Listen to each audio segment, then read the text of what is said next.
Weight loss medications are becoming more and more popular as some people try to shed some unwanted pounds.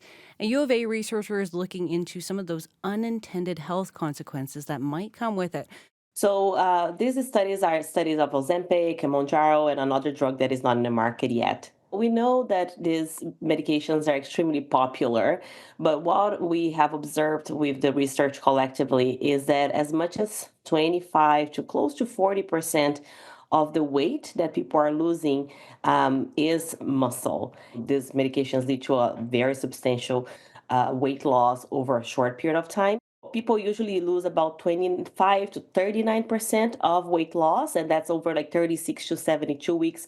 If you think of pounds, for example, it's like if a person would lose 22 pounds, that could be anywhere between 5.5 pounds or 8.8 pounds of muscle, and that is certainly substantial. So potentially that can make people stronger because they're moving more.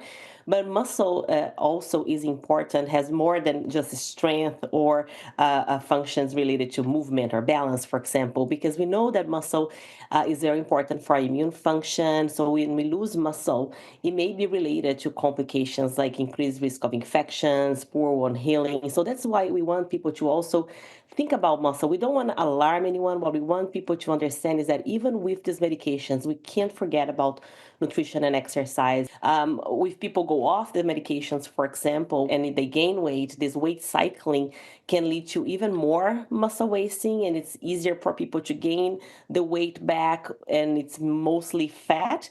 So muscle is really, really important for a number of things in our body. And we are particularly concerned of this weight cycling with these medications. You know, people can lose insurance coverage, or they reach a weight loss plateau, or they simply don't want to be on a medication for the rest of their lives. So that's why it's so important to not just take the medications, but combining that with nutrition and exercise.